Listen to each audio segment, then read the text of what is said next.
만약에 주니퍼 판매량이 늘기 시작하고 보급형 전기차가 예정대로 나온다. 여기에 더해가지고 자율주행 이제 6월부터 그 일부 지역에서는 이제 시작이 되는 것 같은데요. 이런 것들까지 맞물려가지고 만약에 조금 더 긍정적인 그림을 그려진다고 그러면은 상반기가 어쩌면 2차전지 업체 전반에 걸쳐가지고 업황으로 바닥이 나올 수도 있을 가능성은 있어 보입니다. 그런 맥락에서 봤을 때는 상반기가 가격적인 측면에서도 어쩌면 바닥이 될 가능성도 있다. 최근 2차전지 주가와 업황에 대해서 어떻게 보시나요? 2월까지는 그때 2월 달에 2차전지 주가 올라갈 때 이거 순환매다. 그러니까 바닥 찍고 돌아서는 그림은 아니다라고 말씀을 드렸고요. 이게 이제 2월 말 들어가가지고 트럼프 리스크, 그러니까 트럼프 리스크라고 하는 거는 관세 얘기도 있지만은 이제 트럼프가 워낙에 세게 기존에 뭐 보조금 제도라든지 이런 혜택 주던 걸 다 없애버리겠다고 얘기했었던 거하고 또 하나는 이제 에코프로 BM이 거래소 이전하겠다라고 얘기했는데 그거를 전격적으로 철회를 했죠.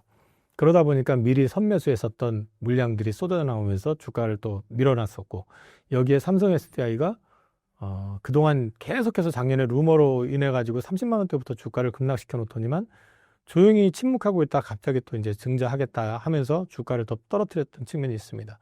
그리고 3월 중순 이후에 증시가 어려워지면서 매도세가 더 강화됐던 측면이 있고요. 여기에 더해 가지고 이제 펀더멘탈이 아무래도 지금 실적이 안 나오고 재무적으로 악화가 되다 보니까 지금 상장사 중에서 금양이 최근에 이제 거래 정지가 됐고요. 감사 의견 거절이 됐고, 그 다음에 여타 기업들 역시 마찬가지로 실적 악화 우려감 이런 것들이 반영이 됐던 것 같습니다. 그러다 보니까 최근에 이제 공매도 재개 어저께 공매도 재개 기점으로 했을 때 그 전에 대차장고 거래량이 굉장히 많이 늘어났었고 어저께 장이 하방으로 방향을 잡자마자 이쪽 2차전지 쪽 섹터의 무차별 그 공매도가 좀 많이 나왔던 것 같고요. 오늘 같은 경우도 보면은 괜찮았다가 오후 들어와 가지고 갑자기 밀리는 종목들이 많이 나왔었죠. 이 얘기는 지금 시장 자체가 2차전지 섹터에 대해서는 여전히 좀 의혹의 시선을 가지고 지켜보고 있다. 왜? 상반기에는 돌아서기 어렵다라는 게 확인이 됐고요.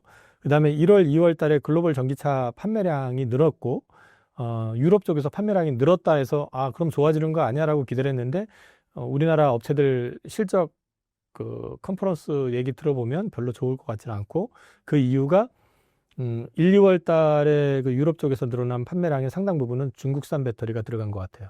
그래서 우리한테는 큰 도움이 되지 않았기 때문에 최근에 2차 전지는 좀 약간 시장에서 버려진 듯한 모습을 보여주고 있습니다. 외국산 관세 25% 부과가 국내 2차전지 업체에 미치는 영향은 무엇인가요? 이게 이제 북미 공장 가운데서 결국엔 또 미국 외부에 있는 공장들 같은 경우는 경쟁력이 약화될 상황이 또 이제 부각이 될 수밖에 없잖아요. 그러면 관세를 또 맞아야 되니까. 그렇지 않아도 또 여기다가 또 자동차 쪽 관세 부과 얘기까지 맞물려 버리다 보니까 이것 때문에 주가가 좀 하락이 됐었고 또 한 가지는 이제 자꾸 트럼프는 지금 보조금 없애겠다고 얘기를 하니까 보조금 관련된 이슈 역시도 이제 계속해 가지고 좀 부담을 주는 상황. 그래서 지금은 문제가 뭐냐면은 배터리 업체들 같은 경우는 이미 좀 다 투자가 들어가 있는 상태잖아요, 미국으로. 그러니까 협상을 하고 자시고 할 게 없는 거예요. 트럼프가 이게 줄다리기를 좀 하려고 그러면 우리도 뭐가 줄 게 있거나 아니면 좀 뺄 게 있어야 되는데 이미 다 줘버린 상태이기 때문에 트럼프 입장에서는 협상하자고 해봤자 내가 왜 니들을 만나 이렇게 돼버리면 끝이 나는 거잖아요. 그러니까 천상 이 배터리 업체들 같은 경우는 어디를 쳐다볼 수밖에 없느냐면은 그 주 의원들은 정치적인 입장 때문에 어쨌든 자기 지역구 주 내에 공장이 있으면은 아무래도 보조금 문제라든지 이런 부분들에선 방어를 해줄 수밖에 없을 테니까 그런 부분들을 이제 지켜봐야 되는 상황. 조금은 답답한 상황이죠. 근데 이제 미국의 공장에 대한 활용 방안에 대해서 이렇게 만약에 지속이 된다 그러면은 또 다른 고민이 좀 나올 수도 있을 것 같고요. 이게 지금 배터리 공장 관련돼 가지고 미국 쪽에 있는 미국 내에 있는 한국 그 배터리 공장 이렇게 라인들인데 대부분이 다 사실은 그 공화당 지역구 쪽이 많이 들어가 있는데 이 엔솔이 지금 온타리오의 스텔란티스하고 합작 공장이 있고 포스코 퓨처엠이 퀘벡의 GM이랑 합작 공장이 있고요. SK온이 역시 퀘벡의 BM 포드랑 같이 합작 공장이 있습니다. 근데 이런 부분들이 그 USMCA 때문에 이제 분산 정책 아무래도 비용이 좀 덜 들고 그쪽에서도 어떤 그 혜택을 준다고 했으니까 당연히 캐나다 쪽에다 이제 많이 했을 텐데 이게 관세가 만약에 부과가 된다 그러면 이들 공장 쪽에서는 좀 이제 운신하는 게 생각보다 이게 쉽지 않을 수 있죠. 그래서 이거는 앞으로 이게 결정이 난 건 아니니까 이제 좀 지켜봐야 될 부분이긴 하지만은 우리가 이렇게 선택할 수 있는 부분이 좀 제한적이다라는 측면이 조금은 좀 답답한 상황이죠, 그냥. 예. 근데 여기에 지금 보면 도널드 트럼프 해가지고 이제 쭉 정리해 놓은 내용이 있습니다. 근데 여기 보시면은 맨날 그 치고받고 뭐 관세 때리겠네 뭐였냐고 쌩 난리 쳐놓고 나서 또 통화를 며칠 전에 했어요. 거기 총리하고. 그래 놓고 나서는 또 갑자기 또 우리 많은 얘기했고 좋은 얘기했어 또 이러면서 또 슬쩍 또 흘리는 이 트럼프의 이제 그 SNS 글이거든요. 이 얘기가 결국은 뭐냐면은 이거는 가봐야지 알아요. 아직은 몰라요. 그 25% 진짜로 관세를 때릴지 여부도 그때 가봐야 될 것 같고 이거는 그때 가서 다시 고민을 해야지 지금 너무 이거 가지고 크게 고민하고 그래봤자 답도 안 나오지만 너무 예단하는 걸 수도 있다. 네. 이번 인터배터리 행사에서 주목할 만한 이슈가 무엇인가요? 인터배터리 같은 경우는 이번에는 솔직히 말씀드리면은 워낙에 분위기가 싸해서 그랬는지는 모르지만 또 더더군다나 하필이면 인터배터리 하는 시점 전후해가지고 이슈들이 좀 많이 터졌었잖아요. 갑자기 에코프로 BM이 거래소 이전 철회해버리고 뭐 이러면서 분위기 완전히 흐려버린 상황이었었기 때문에 뭐 특이점 같은 건 없었어요. 근데 이제 24년도에는 그 삼성 SDI가 전고체 배터리 양산 얘기하면서 주목을 받았었는데 올해는 아무래도 이제 그 생산 시작됐고 이제 양산을 통해 가지고 수율 양산 이런 부분들이 이제 언급이 될 수 있는 건 468 배터리 쪽이었기 때문에 3사 모두 이제 468 배터리와 관련된 부분들 이런 쪽과 관련된 얘기들이 많았었던 것 같고요. 그다음에 이제 그 ESS 배터리 관련해 가지고 이제 그 미국 LG가 26년에 이제 애리조나에서 이제 생산 시설 가동할 거다라는 얘기 정도 있었던 거. 그리고 이제 중국산에 대한 그 25% 관세 부과할 경우에 이제 테네시, 오하이오 등에서도 역시 그 ESS 배터리 향으로 해서 이제 전환을 할 거다. 이 정도 얘기 외에는 기술적으로 무슨 작은 회사가 뭐 우리도 뭐 한다 하는 게 좀 있긴 했었는데 그거는 뭐 이번엔 별로 볼만한 건 없었던 것 같고요. 삼성 SDI하고 제가 LG엔솔 관련해 가지고 주요 내용만 좀 정리를 했는데 중요한 거는 여기에 그 전고체 배터리 작년에 사실 이제 삼성 SDI가 히트 쳤는데 저는 그때 가가지고 대놓고 물어보고 했을 때 좀 애매하다 싶었는데 이번엔 양산 일정을 27년 하반기로 구체화시켰습니다. 그리고 468 배터리 4개 라인업 확보했고 최근에 이제 기사 난 거 보니까 양산 이제 시작한다고 이제 기사가 났던 것 같아요. 나머지는 뭐 아직까지 특별한 얘기는 없고 이제 현대차하고 로봇 관련된 부분들 배터리 얘기가 좀 있었는데 저거는 아마도 그 전고체 배터리가 돼야지 본격적으로 이제 모든 것이 가능하지 이게 지금 현재 배터리 가지고는 좀 그 가동 시간이 좀 짧기 때문에 그거는 조금 한계가 있을 것 같고요. LG엔솔 같은 경우는 이제 24년도에 주저리저리 여기에 있었지만 25년도에는 그냥 468 배터리 관련된 거 라인업 최초로 공개를 했고요. 관련해서 여기가 지금 이제 그 테슬라 쪽으로 468 배터리가 이제 들어가야 되는 상황이기 때문에 아직까지는 지금 들어갔다는 얘기를 못 들은 것 같은데 그게 이제 들어가게 되면서 그게 본격 양산이 나온다 그러면은 배터리 쪽에서는 또 하나의 어떤 혁신이 될 수도 있는 그런 제품이기 때문에 앞으로 좀 지켜봐야 될 거고 그다음에 이제 미드니켈이라든지 이런 중저가 제품 공략한다라는 얘기 그 정도 있었던 것 같습니다. 포스코와 에코프로 그룹은 어떠한 상황인가요? 현재 구간은 사실은 이제 최악의 국면에 진입한 상태고요. 재무적인 리스크를 점검하는 기간까지 온 것 같아요. 그래서 지금 실적을 가지고 크게 기대할 수 있는 부분은 없고, 최근에 이제 재무적인 리스크를 얘기를 하기 시작하는 게 전부 투자 규모를 줄이거나 연기하거나 이제 축소하거나 이런 것들이 좀 나오기 시작하고 있고, 거기다가 지금 아직까지 배터리 업체가 완전히 돌아서려고 그러면 기존 재고를 소진해야 될 거고 미국 시장 쪽에서 크게 올라와야지 우리는 일단 우선적으로 기대할 수 있는 부분이 있기 때문에 그쪽에 대한 확신이 아직은 좀 덜한 상태다. 그래서 지금은 뭐 에코프로나 포스코나 똑같이 생존 구간 진입에 따라 가지고 현금 흐름 관리의 중요성이 좀 부각이 되고 있는 시점인 것 같고요. 포스코 같은 경우는 그룹 전체가 이제 비주력 자산이라든지 부실 자산을 갖다가 정리하고 그 다음에 현금화하고 투자 일정을 좀 조정하고 있는 상황이고 에코프로 그룹 같은 경우는 투자 일정을 조정하고 있는 것 같고요. 에코프로머티가 최근에 4천억 정도 산자배정 증자를 통해 가지고 자금을 마련을 했죠. 이런 식으로 해가지고 이제 재무적인 안정성을 좀 높이려고 노력을 하고 있는 것 같아요. 포스코 그룹 같은 경우는 이제 코퍼레이트 데이에서 나왔던 얘기를 가지고 이제 그룹 전체를 좀 말씀을 좀 드리면, 철강은 1분기 때 어찌됐든 간에 작년 대비해서는 작년 4분기 대비해서는 개선은 되는데 본격 개선은 아니다라고 얘기를 하고 있습니다. 그리고 포스코 인터내셔널 같은 경우는 2분기부터 이익은 좋아진다.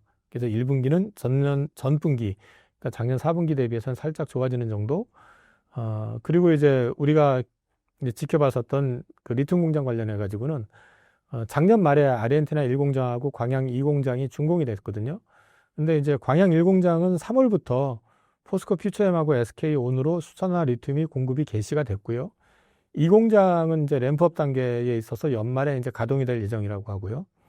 아르헨티나 3공장을 요거는 이제 탄산리튬을 생산해 가지고 이거를 한국으로 갖고 와서 수산화 리튬을 전환해서 이제 생산하려고 하는 공정을 지금 현재 준비 중이다라고 지금 얘기를 하고 있는 것 같습니다. 신일본제철 주식 매각한다고 그랬고, 포스코 퓨처엠 같은 경우는 추가 자금 조달 여부를 지금 검토하고 있다고 합니다. 결국은 자금 조달 얘기거든요. 이게 현금 흐름에 대한 부분이 있기 때문에 25년은 전체적으로 2차 전지와 관련되어 있는 예산은 축소한다.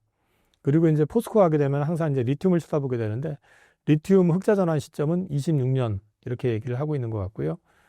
주 공장이 램프업이 완료가 될 경우에는 한 물량의 70% 정도는 내년부터 본격적으로 판매가 될 거다. 그래서 내년부터 흑자 전환이 나올 거다라고 기대를 하고 있는 것 같습니다. 에코프로 그룹 같은 경우는 BM이 거래소 이전을 철회를 했죠. 근데 이거 다시 하반기에 진행할 거라고 또 최근에 기사가 나왔더라고요. 그리고 최근에 나왔던 얘기를 보면은 이제 에코프로 BM이 3월 달에 매출이 생각보다 좀 꽤 많이 늘고 있다라고 하는 것 같습니다. 그래서 1분기에 잘하면 흑자 전환 가능할 것 같다라는 이제 얘기들이 좀 나오고 있고요.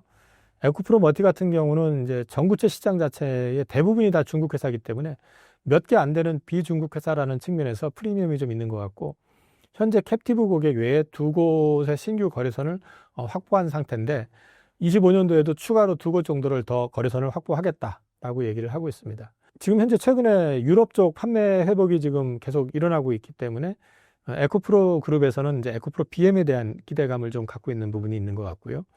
먼저 말씀을 드렸지만은 현금 흐름에 대해서 계속해서 주목해야 되고, 그다음에 이 시장이 회복될 때까지는 안정적 현금 흐름을 유지하기 위해서 에코프로 그룹 자체에서도 투자 일정을 조정한다든지 이러면서 리스크 관리를 하고 있는 것 같습니다. 일단은 지금 최근에 미국 쪽에서도 전기차 판매량이 늘었어요. 테슬라가 많이 줄었음에도 불구하고 늘었다라는 건 의미가 있고요. 그다음에 이제 테슬라 주니퍼가 지금 일단 인도되기 시작했기 때문에 3월부터는 테슬라의 어떤 주니퍼 역시 판매량이 늘기 시작하고 있거든요. 근데 이제 변수는 이제 앞서도 말씀을 드렸지만은 그 트럼프 행정부의 그 2차 전지와 관련해 가지고 어떤 포지션을 취할 것이냐 하는 부분들. 그러니까 예를 들어서 그 보조금 문제라든지 연비 규제와 관련된 부분이라든지, 기존에 좀 전기차를 갖다 유지시켜주거나 아니면 좀 부스트업 시켜주기 위해서 만들었던 제도를 어떻게 손을 볼 것이냐 하는 부분들이 변수가 될 수는 있긴 한데, 중요한 거꾸로 보면은 전기차 같은 경우는 관세 부과가 오히려 또 도움이 될 수도 있어요. 전기차 입장에서는. 왜냐하면 내연기관 같은 경우는 대부분 다 외부에서 멕시코나 캐나다나 이런 쪽에서 이제 부품을 가지고 들어오잖아요. 근데 전기차는 아까 물론 배터리 업체 공장이 캐나다에도 있는 것들이 있긴 하지만 대부분이 다 미국 내에 있기 때문에 그 관세가 만약에 인상이 됐을 경우에는 가격적인 측면에서 좀 도움을 받을 수도 있어요. 그래서 이게 어느 쪽으로 가는 게 더 좋다 나쁘다를 떠나가지고 배터리 쪽에서는 그런 부분에서 좀 고려해 볼 수 있는 부분이 있을 것 같고요. 그 다음에 지금 테슬라가 원래 상반기에 보급형 전기차 내놓는다고 했는데 안 나오는데 그 하반기로 미뤄진 것 같아요. 근데 만약에 주니퍼 판매량이 늘기 시작하고 보급형 전기차가 예정대로 나온다. 여기에 더해가지고 자율주행 이제 6월부터 그 일부 지역에서는 이제 시작이 되는 것 같은데요. 이런 것들까지 맞물려 가지고 만약에 조금 더 긍정적인 그림을 그려진다고 그러면은 상반기가 어쩌면 2차 전지 업체 전반에 걸쳐 가지고 업황으로 바닥이 나올 수도 있을 가능성은 있어 보입니다. 그래서 그런 맥락에서 봤을 때는 상반기가 가격적인 측면에서도 어쩌면 바닥이 될 가능성도 있다. 그 정도는 말씀드릴 수 있을 것 같아요. 공매도 재개가 2차 전지에 미친 영향은 무엇인가요? 어저께 일단 한마디로 표현하면 주가 급락했고, 그리고 오늘도 오전에는 괜찮다가 오후 들어오면서 이제 마이너스 나는 종목들이 늘어나기 시작했죠. 일단 공매도에 타겟이 된 상태인 것 같아요. 그거는 앞서 말씀드렸지만 실적이 안 나오고 있고, 유럽의 전기차 판매량 증가에도 불구하고 그 혜택을 못 보고 있고, 지금은 또 현재는 그 미국에서 전기차 판매량이 늘었다 하더라도 이게 새로 나가는 게 아니라 재고가 소진이 되고 있는 단계이기 때문에 실적에서는 돌아서는 그림이 안 나올 거예요. 여기에 더해가지고 일부 업체들 증자한다고 그러고 자금 확보한다고 그러고 또 재무적으로 어려워진 회사는 이번에 거래 정지도 되고, 이러다 보니까 이제 현금 흐름 얘기들 자꾸 나오게 되고 하니까 시장에서는 좀 부정적으로 보는 측면이 있는 것 같습니다. 근데 지금은 그 일부 종목들 같은 경우는 실적 개선 얘기도 나오고 있긴 하지만 센트로 봤을 때는 당장에 수급적으로 돌아설 수 있는 그림은 아닌 것 같아요. 그래서 지금은 바닥 확인보다는 일단 일종의 생존 구간, 테스트 구간으로 좀 진입했다고 생각이 되고, 요게 좀 극복이 되면 그 다음부터는 좀 바닥을 다져가면서 움직일 수 있는 그런 그림이 나올 수도 있지 않을까. 그게 아마 기점이 빠르면 1분기 실적 나올 때 전후가 아닐까 싶습니다. 현재 2차 전지 개인 투자자들의 전략은 어떻게 해야 하나요? 일단 계속 말씀을 드리지만 저 이사전지 주식 불렸다고 그냥 지켜보시지 마시고, 이 회사가 재무적인 리스크가 있는지, 재무적 안정성이 어느 정도 되는지, 그 다음에 기업이 가지고 있는 경쟁력, 정말 살아남을 수 있는 경쟁력을 갖고 있는지, 기술적으로 앞서 있는지, 이런 것들이 되게 중요할 것 같다는 말씀을 계속 드렸었고요. 중국이 생존 구간을 지나고 있으면서 많은 기업체들이 없어졌던 것처럼 한국에서도 어쩌면 일부 도태가 또 나올 수도 있다라고 저는 생각을 하거든요.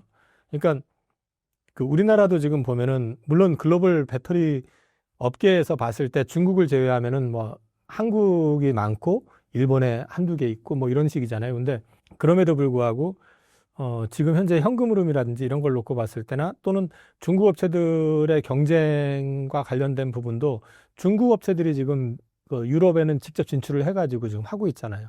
그러면은 결국 가가지고 그 시장 싸움 한다고 하면은 중국 업체들하고 완전히 별개로 하는 게 아니라 그들하고도 일정 부분은 겹쳐서 경쟁을 해야 되는 구조이기 때문에 결국은 재무적 안정성 이런 부분들, 기술적인 어떤 수준 이런 게 되게 중요할 것 같고, 그다음에 전방 고객사를 얼마만큼 안정적으로 확보할 수 있느냐. 그럼 그 전방 고객사가 좀 적극적으로 시장 확장에 뛰어드는 회사하고 안 뛰어드는 회사하고는 또 다르잖아요. 그래서 이런 것들을 같이 고려를 하셔서 투자 포트를 갖다가 조정을 하셔야 되지 않을까.